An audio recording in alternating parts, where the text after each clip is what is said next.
Previously we learned how the concept of light quanta was introduced by Max Planck. Now we will talk about another breakthrough in physics that came as a consequence of quantization of light energy, the photoelectric effect.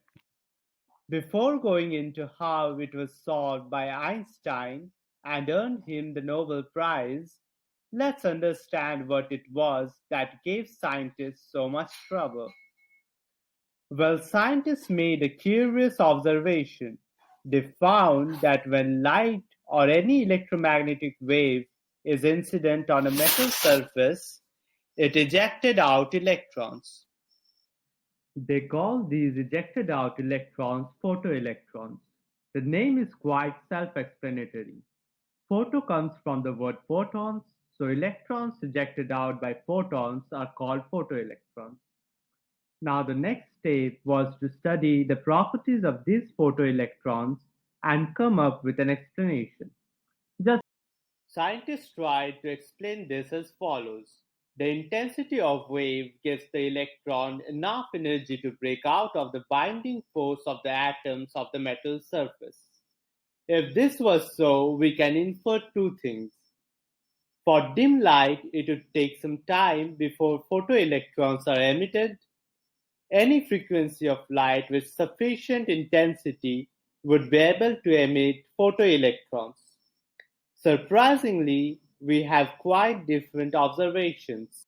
It was found that the incidence of light instantly caused the photoelectrons to emit.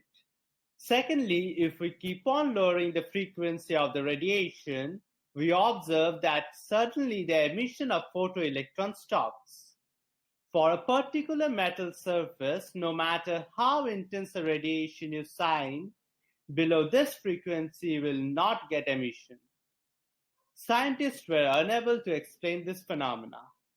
During this time, Planck published his theory of blackbody radiation, which said that the particles of blackbody would exist in specific energy states, and thus the radiation was discrete. During this time, Einstein identified that it was not the particles but the electromagnetic wave itself which was discrete, and thus the black body would only be able to absorb or emit as per these discrete chunks. Using this concept, he gave his explanation to the photoelectric effect, and he proposed that a beam of light is not a collection of waves, but a stream of particles called photons, which have already been introduced by Max Planck.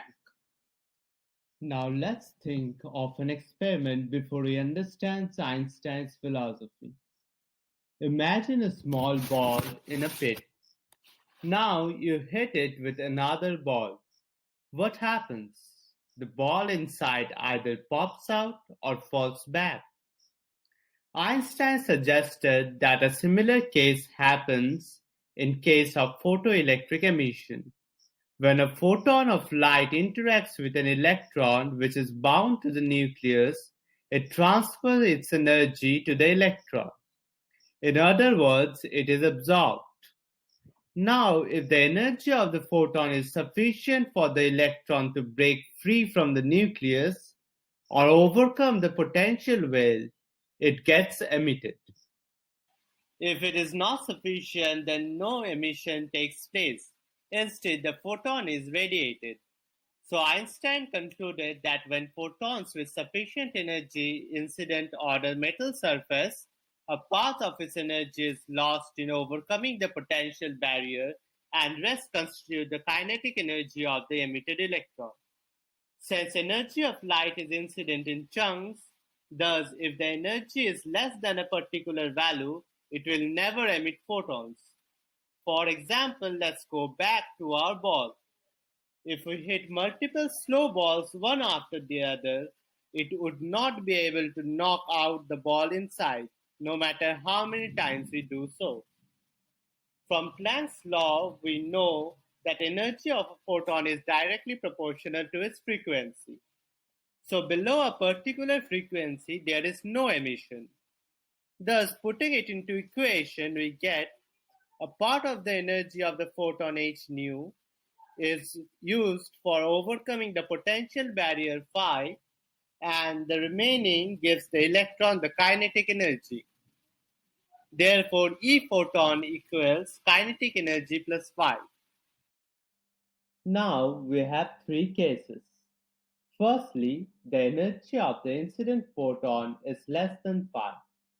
No photoelectron is emitted in this case. Secondly, the energy of the incident photon equals phi. A photoelectron is just freed from the nuclear bound, and there is no kinetic energy. We get h nu naught equals phi.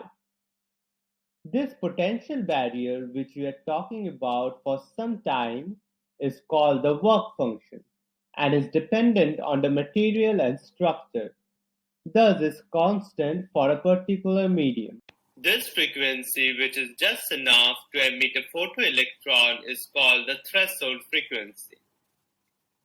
Thus, our equation can be rewritten as h nu equals h nu naught plus half me Vmax square. Now for the third case, where E of photon greater than phi. We have kinetic energy half me Vmax square equals h nu minus h nu naught, or h nu minus phi. Thus, we can calculate the velocity of these electrons.